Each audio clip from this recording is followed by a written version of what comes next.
that point. Hi everyone, I'm David, this is my son, Gavin.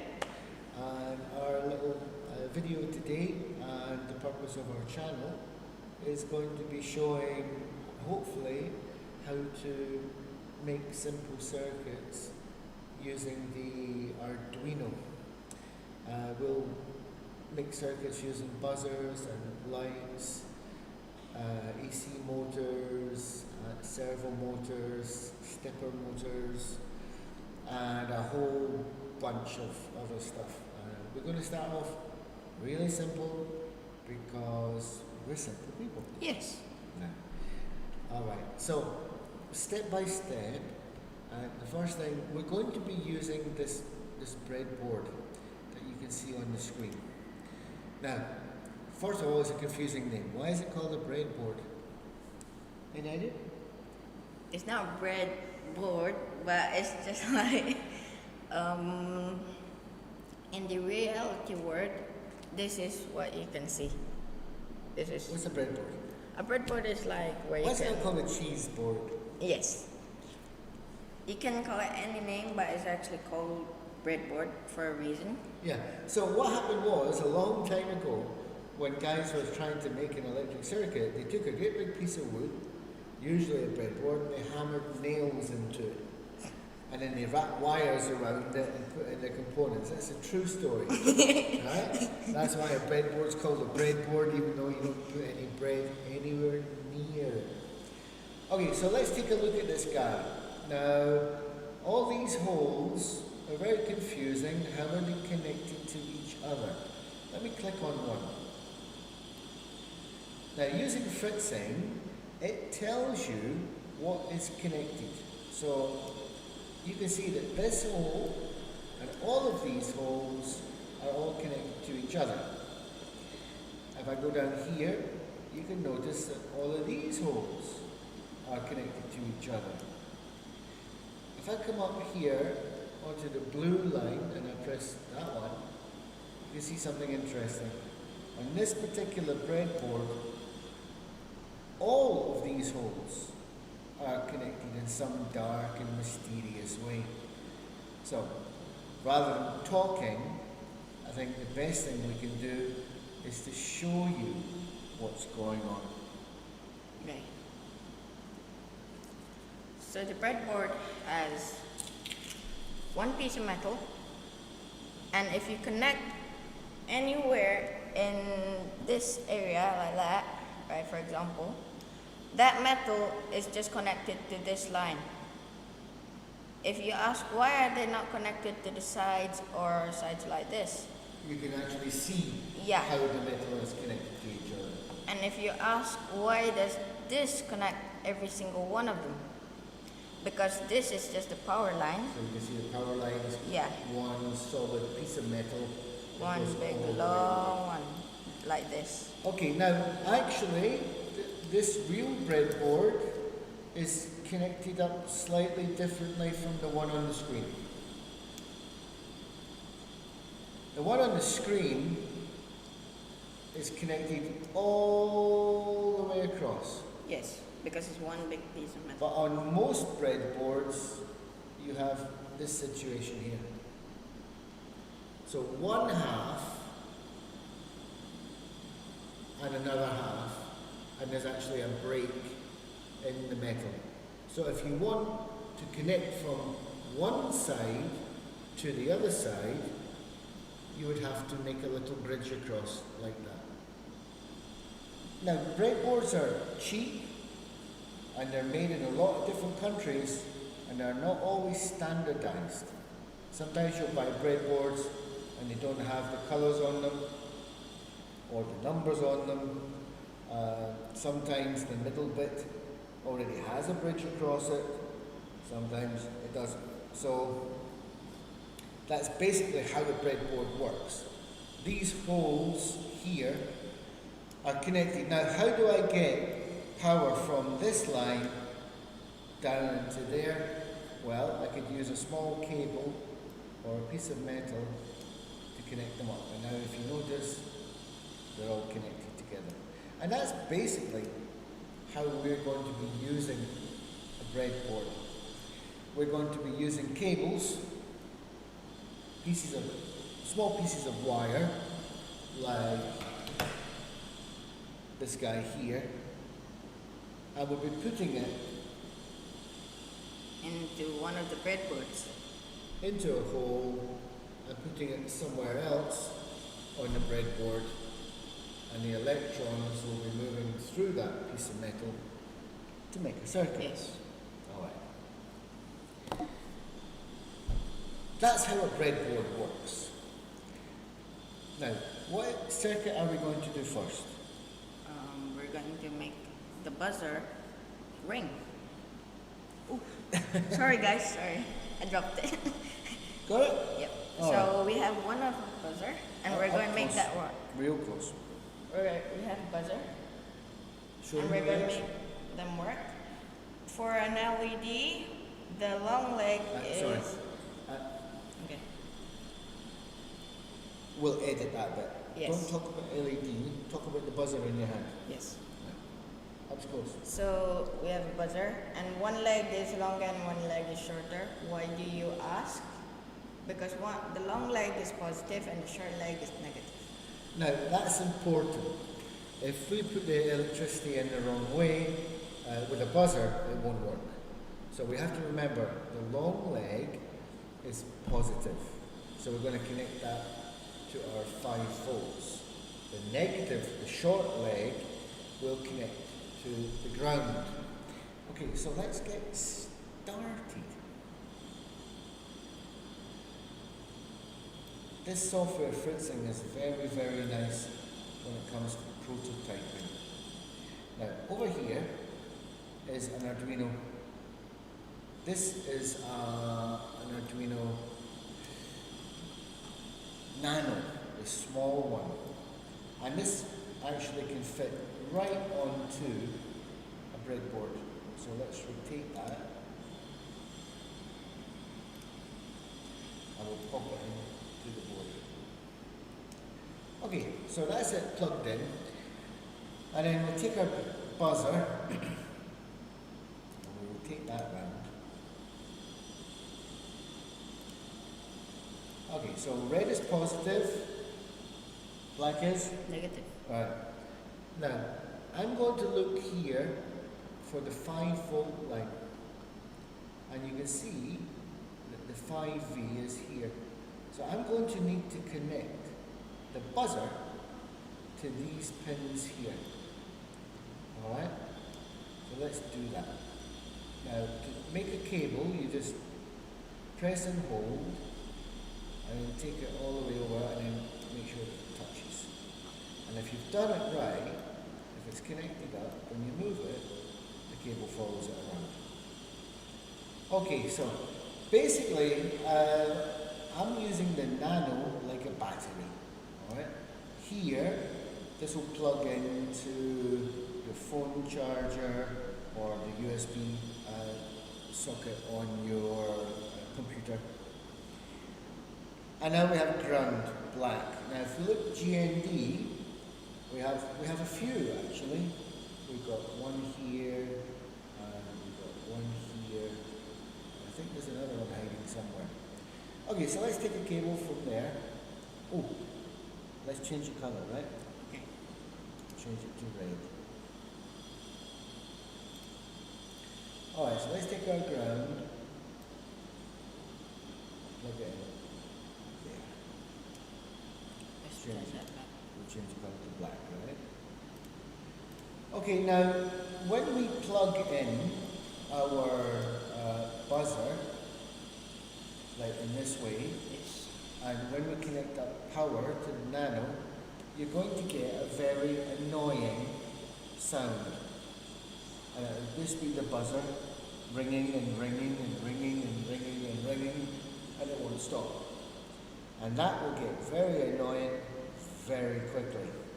So what we want to be able to do now is to get some control over the buzzer. We want to be able to decide when it rings. How are we going to do that? We need a power switch.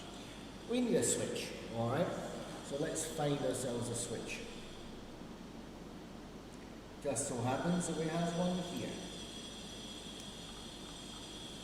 Now this is a momentary switch. You press it, it works. As soon as you let it go, it stops working. So let's get that plugged in here. Now, the thing about switches, before we go any further, these little push button switches are connected in a certain way. So Yes. this point here and this point here are One. Oh. So the sides are. What are we talking about? he's sleeping, right? Alright. So this point and this point are always connected. Okay, now I get Right. it. Okay. And this leg and this leg are always connected. Yes. So how does the switch work? The switch will connect this leg and this leg when you push it down. Yes. Only when you push it down. Now, so this leg and this leg, or this leg and this leg, remember also that diagonally they're also connected up. So I think what we'll do is do the diagram. Let's get rid of this cable. We're going to take the 5 volts and put it into the switch. Just like that.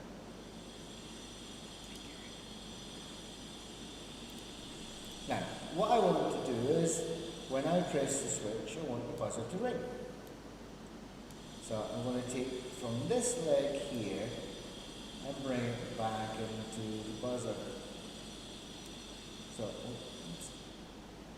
alright, so let's talk about this now. What's going to happen? Okay, so the electrons are going out here. Right? Yes. They're going through this switch when you press it. They're coming down here into the buzzer. Some of the electrons are getting gobbled up to make it buzz. And then the circuit is completed here. Yes. So it's running through the switch. Now, my young assistant is going to build the actual real world circuit for you. Give us a minute. I'm going to pause this video and then you should see something wonderful. Okay, so what we're trying to do is to push this Nano into the breadboard. And my son was complaining that it's actually quite hard to do. And it is quite hard to do it. So, a couple of things to be careful about. Don't press on top of any of the delicate components that are there, right? Make sure the legs are straight, because sometimes they can get a bit bent. And then what you basically got to do is just line it up, give it a bit of a wiggle, right? And just push down a little bit, and then a little bit, kind of walk it into the board. Okay, it's a bit jaggy, but there you are. Legs are nice and straight. USB is pointing to the outside of the board. And there we have that inside. Okay. There we are. Now the next thing that we're going to do is we're going to put the buzzer into the breadboard. Now remember, long leg is positive, short leg is negative.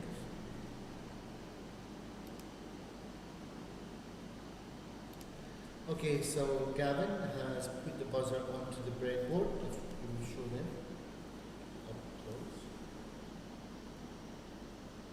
Now, this side here is the positive side. Now, we haven't pushed the breadboard all the way into the board yet because it's quite difficult to see where the legs are. We're going to put some cables there, so I'm going to leave this sitting out for now, and when we put the cable in, then we'll push it down firmly into the hole. Okay? Okay. So now what we need to do is to put the cables in. Now let's just clear this off first. Let's deal with the ground first. The ground is the easy one. So we're going to take a cable from ground on the breadboard to the ground in the buzzer. Now let's do that. Okay, Gavin has connected the ground cable. Now I'm going to show you what it looks like. So the plug is over there, and as you can see, the ground is over there, is over here. You can see it because it's so small. And if we just take this out a little bit, So you you can can see. see that the leg is on the same line as the cable. Yes. Okay then. Now that's the ground in. So what Gavin will do now is he's going to do this connection. Okay, so we're going to take the 5 volts. So we're going to plug one end of a cable into 5 volts, and then we're going to plug it into the switch. So it's going from 5 volts to one side of the switch. So Gavin will do that now, and then we'll show you what it looks like. Hang on. Stop. So now I'm just going to push the power button through it. Make sure it's straight. So you just tap it slowly. Doesn't have to be hard. Just soft like. Okay. Alright. It's already in. So you need to be careful with the switch legs because they're easily broken, and also they need sometimes to be lined up so that they fit in nicely. Okay, so that's the switch placed onto the breadboard. So now Gavin will connect the power cable from the 5 volt, which is over there, to the switch, which is over here.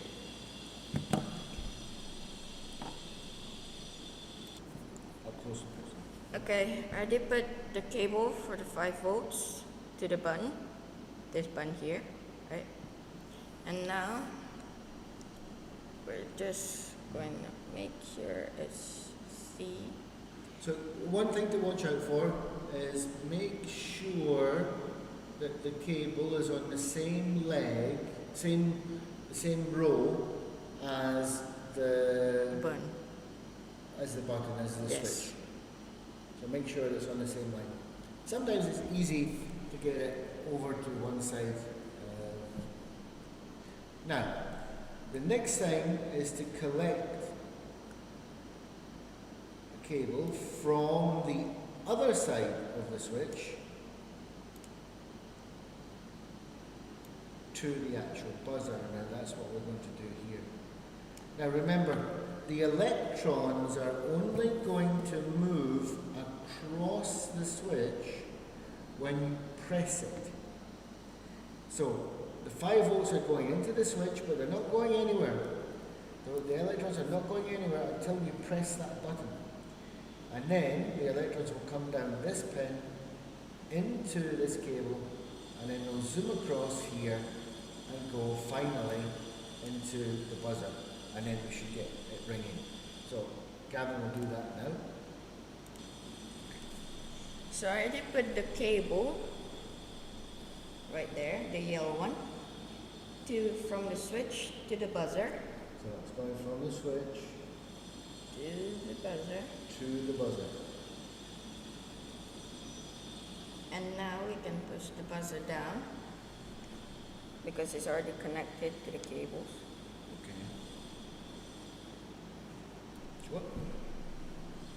I already put the buzzer down. Here. This is the buzzer. The actual buzzer is already done.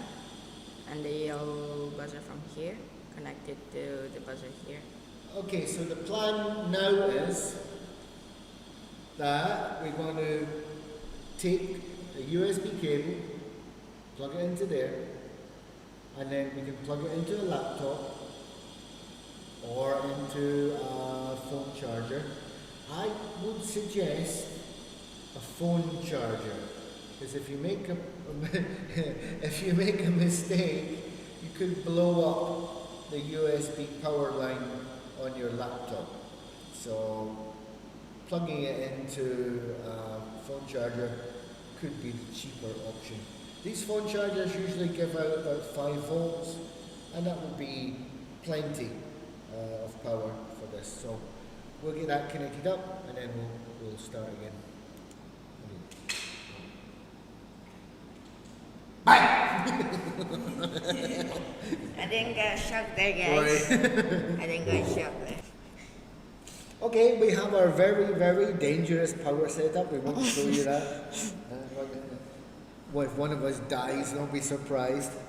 Alright, so we're going to take this, plug it into this, ask no questions and be told no lies. Okay, it's already on now. Yeah, where's the camera? Right there. So you can see now that we've got a little light on here, and if my assistant would be kind enough to press the button. If it works.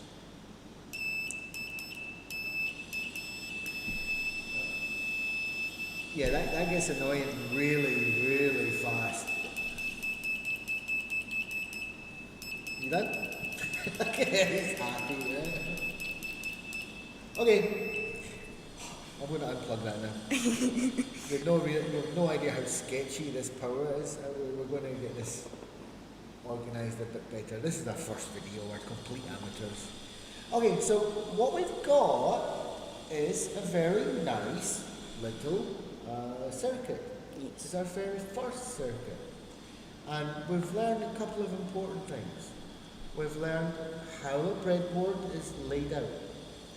Pieces of metal, let me show you. Pieces of metal are behind the breadboard, so when you plug a cable in to a hole, it connects up a whole bunch of other holes. We know that these pins are not connected across the way, they're only connected up and down. We've learned that there's a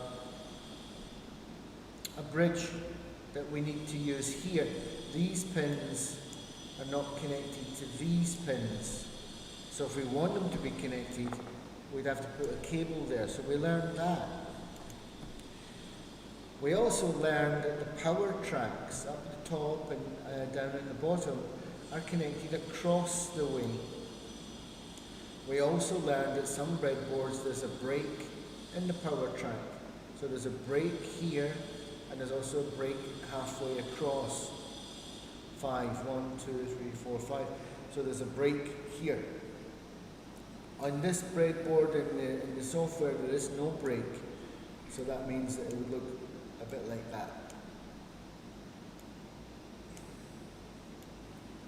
So what we've done basically is make a very simple circuit, but it teaches you pretty much everything that you're going to need to know about physically making circuits using a breadboard and using the Arduino. Now, we're going to stop this video and probably edit it a little bit to tidy up some of our mess. But this is my son Gavin, I'm David, and we're going to spend some more time with you on other videos. So I hope for you, if you're just starting out, that this can help a little bit. Next lesson, we're going to be doing the same thing, but we're not going to be controlling the buzzer with a switch. We're going to be programming the Arduino to switch the buzzer on and off. And that's what we'll do next time. So, from me, David, bye-bye. Don't forget to like and subscribe. our channel. Please like and subscribe our channel. And if you want more videos, switch the notification on. If you don't know, it's the bell thing at the close to the subscribe button. We'll do a video, I'm hoping once a week. So like and subscribe, and hopefully we won't blow ourselves up with our dodgy electricity. Okay, see you next time. Bye bye.